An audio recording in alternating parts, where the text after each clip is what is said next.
Brother Nashi, you can call me George. I am 42 years old now and I have a lot of money, but I don't have anyone that I can spend this money with.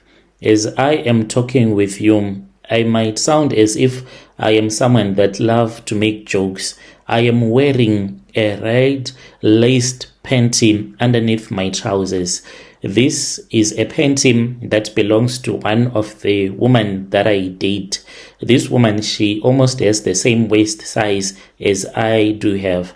So I have a habit of stealing panties from the women that I date. Even if we break up, I keep on wearing the panty that I would have stolen from you. It is because of the rituals that I do. When I date a woman, I make sure that I steal her panty. It's either when she comes to spend some time with me in my house, then all of a sudden her panties will go missing. I can tell her maybe it's a rat that stole your panty, but I would have hidden the panty somewhere because I am not allowed to wear a boxer short like I am supposed to as a man. I'm not supposed to wear an underwear made for men. I only wear those that I would have stolen from women. Usually I steal the ones that are not washed.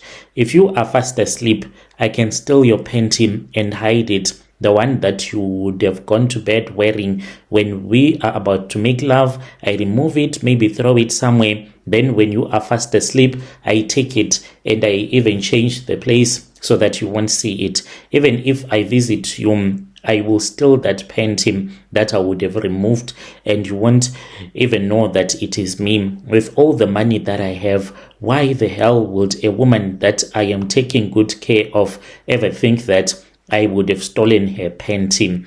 My mother, she is a South African woman from the East Rand. My mother, she told me and she did not want me to go to Mozambique. My mom used to say, your father, George, he left us because he had fallen in love with a Mozambican sangoma. He wanted you to go with him, but I refused. My father walked away because he was madly in love with a sangoma that was making a lot of money. And my father also claimed that he was now a powerful sangoma. So they fought a lot because my mother, she was a Christian and my father now had people that would come at her house and they would do these traditional ceremonies. My mother told me stories of how she would return back from church and then she would find that there is some traditional stuff that is being done, consulting with the spirits of the dead. This was bringing nightmares in her dreams. And my father and my dad, they ended up divorcing. She told me that they had a lot of fights and how she found strange things hidden in his shoes, dried roots, even claiming that he can now make tokoloshis. She kicked my father out, she claims, so as to save me. But you know how it is when you are young, when you are broke, when nothing is working out for you, the world laughing at you. I was tired of just going around looking for some piece job and I had nothing in the township where we were staying. I looked at my mother's struggling life. My mother, she had been working at this other supermarket. She would come back home with swollen feet for standing all day doing the retail job. And then when I would look at the photos of my dad, because we had this auntie that would go to Mozambique and return back with those old photos back in those days when there were no like your phones with cameras. When I would look at my father, he was looking like a king with his new family and he had beautiful cars, and this made me want to reconnect with my father, but I was scared to tell my mom that this was what I had decided to do. I felt so hunger to see and to visit my father. It was as if he was calling me. And then the final nail to the coffin on this story, when I went to a sangoma in secret, my mom, she did not know that this was what I had decided to do. I went to a sangoma who told me that the reason as to why my life was stuck like that, it was because my ancestors, they were looking at me. I was supposed to go to my father so that I can tell my father that I was here for his blessings. That was why the ancestors, they were unable to bless me. When the Sangoma told me this, I then went to Mozambique. I told my mother when we were close to the border, I told her not to worry. I was going to Mozambique and I will come back. I wanted a reunion with my dad. When I arrived in TETE, that place, it was so different from what I had known growing up about Mozambique. My father at first did not recognize me because it was me and my auntie who took me to Mozambique. And my dad, he had a new wife, he had 5 other children. And when I was there, I saw that this was why my father had chosen the Sangoma. The wealth that they had, the number of people that were there, that had came to be assisted by my stepmother. I immediately fell in love with my stepmother because she was so rich and she liked me quite a lot. She told me that my mother was the one to be blamed, for she had extended an invitation for her to reconnect, but my mother had strictly refused and said that she was a Christian. She did not dealt with Sangomas. Then there was my half-brother, whom I'll call Antonio.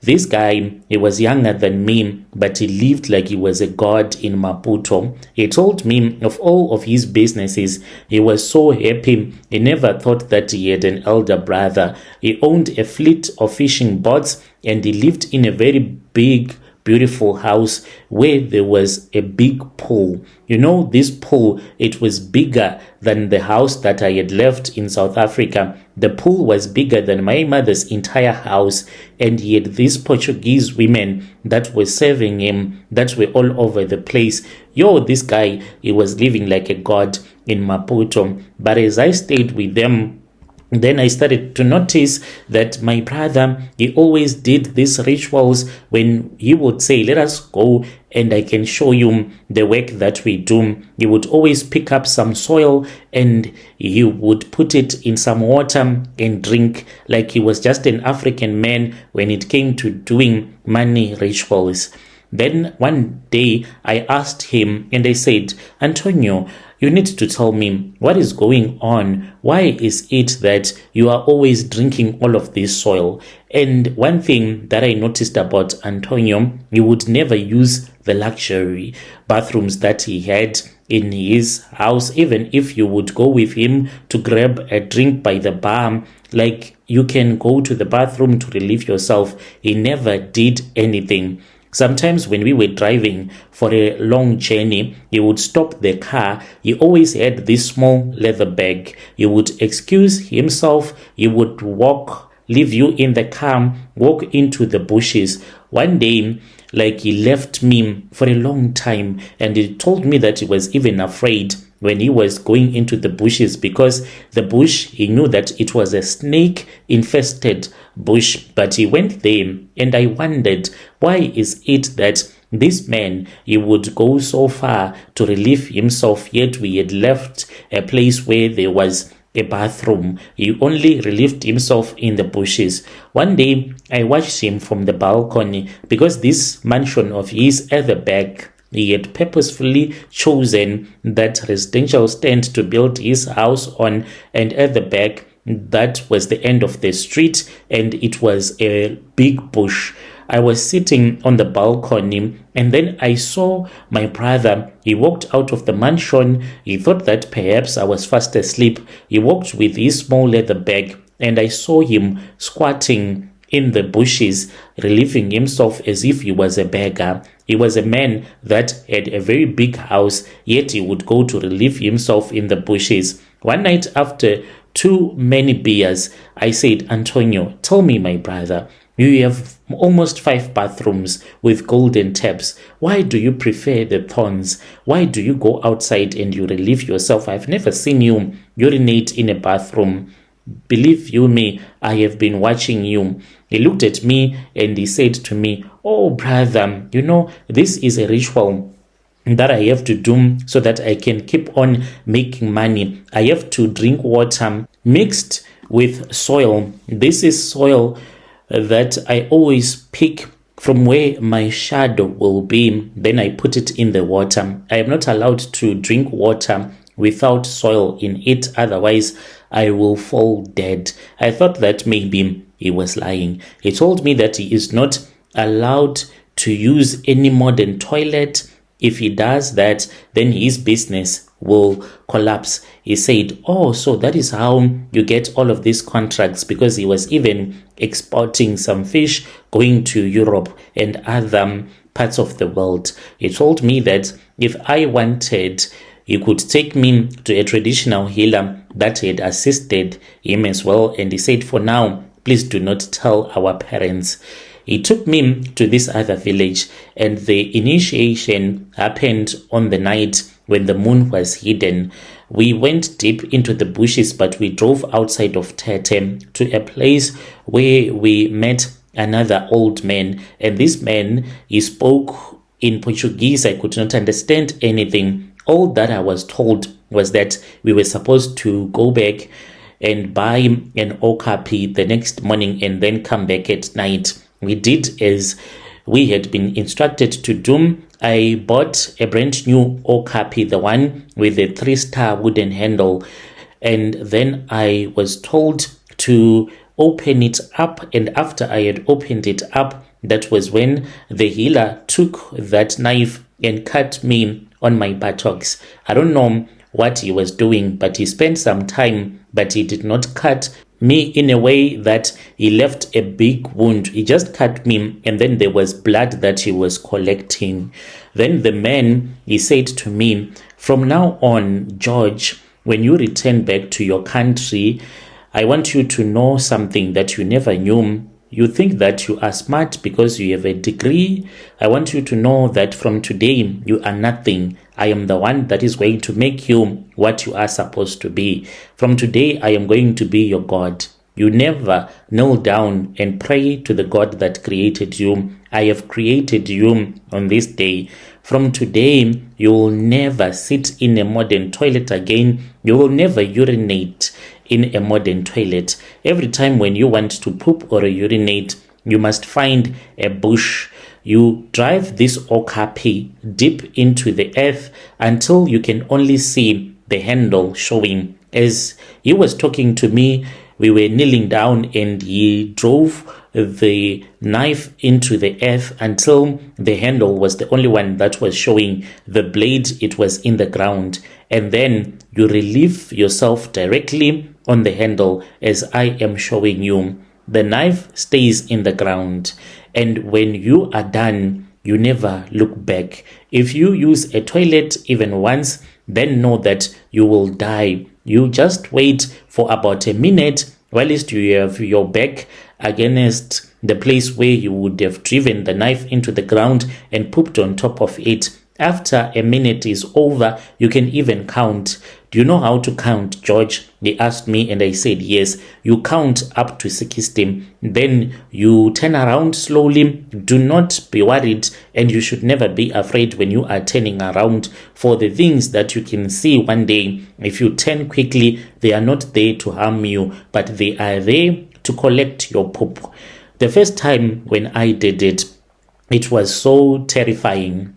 Here I was, a grown man, a university graduate. This was when I had returned back to my country here in South Africa. I walked from the location until I had reached the bushes. It was somewhere around past 6, but it was during the time when it gets dark really quickly. I waited until it was a bit dark, but not too dark, because I was afraid that some Nyaupe boys, they will end up robbing me. I went into the bushes and I found a place where I could hide myself. And then I just removed and pulled down my trousers, and I started to poop on top of that knife which I had driven into the ground. After I had done that, I walked maybe for about 5 meters from the place where I had pooped, and I was even covering my nose. And then I felt something that was moving around at the back. When I turned, I saw 4 short boys that were busy eating my poop. They were eating so fast. I felt my heart banging so fast because these short boys, they were like shadows, they were dark. And they looked at me, they stopped eating, and they disappeared. I looked to the front again, and I heard them, they were eating again. I then returned back to the place where I had left that knife. I saw that the knife, it was clean, as if there was no one that had even pooped on top of it. I returned back home. The result was instant. In the very next week, I got a call from a brother who told me that he had a massive coal hauling contract for Eskom. He was sick. I was the only one that he trusted. He did not even trust his own wife. He wanted me to be part of that tender of his. I went there and I started working with him. He told me that he wanted to uplift me. He was going to give me his truck and side tipper trailer for rental without me paying him anything in advance. I would start to pay the next coming month. I worked my brother. I would travel with my driver. We would not sleep. I had hired a man that was from Zim. He was working like he was on drugs. And then from there on, I got my own bigger contract and I started to own my first truck. My first truck, it was a man truck, then 2, then I had 3. I was someone that was living a very comfortable life. Everything that I touched, it became gold. By 2015, I was having so much money in the bank. I had trucks. Then I met a woman. She was a wealthy widow. She was a woman that had lost her husband, and I fell in love with this woman. But she did not know that I had done Ugutwala rituals. So we had been dating. We had been speaking about getting married to each other. For our anniversary, she then planned a surprise for me. She surprised me. I did not know that she had already booked some flight tickets and we were going to a 5-star luxury resort on a private island. I never knew. If I had known, I was going to refuse. So we went there, brother. When we arrived, I said, I will buy a knife and I will use a knife so that I can just poop on top of that knife. But when we were at that hotel, the security was so tight, you could not even find any bush. For the first 2 days, I was in agony. I tried to find a way to at least pee outside, but there were guards everywhere. And this island was all sand and open beaches. Then I had diarrhea. On that night, I went into the toilet. You know, there is this uncontrollable diarrhea and then there is nothing that you can do about it. I rushed to the bathroom and then I pooped. The moment that I did that, I saw the traditional healer who said to me, you have broken your oath. You are supposed to come to Mozambique. Then I received a phone call. My truck, it just veered off the road on a perfectly straight road near Middleburg, and it smashed into a bridge pillar. The truck was a total wreck. We had to cut short our vacation and then we returned back to South Africa. I started getting a lot of bad luck.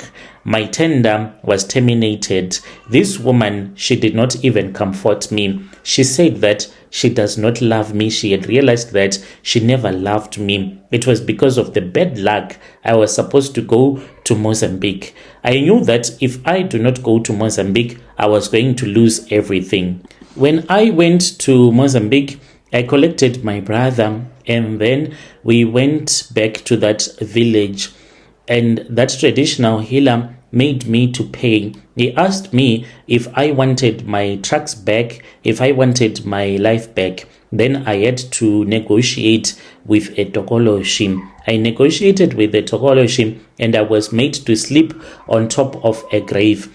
I was given a new set of conditions. He handed me a small plastic bag and inside there were some panties and I was told to wear that panty. I drove from Mozambique wearing a panty that once belonged to a woman that had died.